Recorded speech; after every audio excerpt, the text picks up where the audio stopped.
This is that hat that guy gave me down at WSM. I'm posting this before I post. I got to go through that video I made down there. I got to do a job right now, but I just wanted to post this real quick.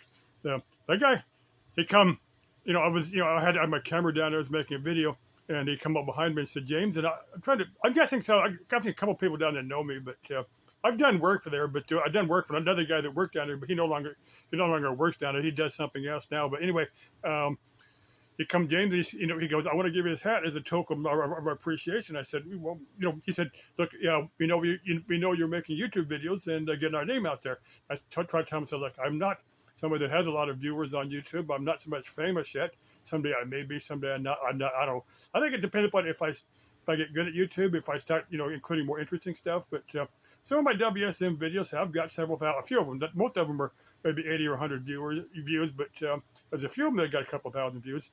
Now, if someone is interested in something, let me know. Are you interested in SUV or pickup or like let's see like a Ford SUV or a Dodge pickup or something. Give me a general, just in the description. In the comments, give me a general description of what you're interested in, and if I think somebody's down there, or maybe you want a a 5-ton or a 10-ton box fan, maybe you want that blue vehicle that's down there. If that thing went cheap enough, that big blue box fan, somebody could either rebuild the engines in there or probably put a different later model diesel, GM diesel, one of the better diesel GM motors. I think if I was going to do the van life thing, I think I'd do something like that. Just get something like that, get it cheap enough, and then completely go through it. I think that's why that blue van is still down there, because nobody trusts that earlier GM engine. But I said if you put a later model GM engine there, that'd work fine for you. I'm not sure if the Arizona the DOT would let you register it if you put a gas engine back in there. I'm not sure quite what all that would involve. You might do like an LS swap on it. If they would let you do that, I'm not sure. I mean, you could do it, but you could probably register it in a state that's less picky. You might like New Mexico or something. You might do something like. Cause I remember people used to do that years ago.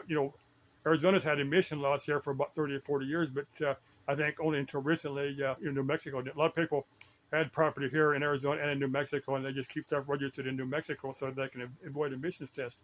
But anyway, this is that nice hat that guy gave me. Trying to tell him I'm not somebody famous on YouTube yet. Not like Wonder Hussy or Wondering Gypsy or Adam the Woo or any of those guys. Or the guy at Paranormal Files, Colin Brown. I'm not famous like that. Sometime I might do what's cooler, I might do a ghost hunt. I'd like to just wander through the wrecking yard sometime.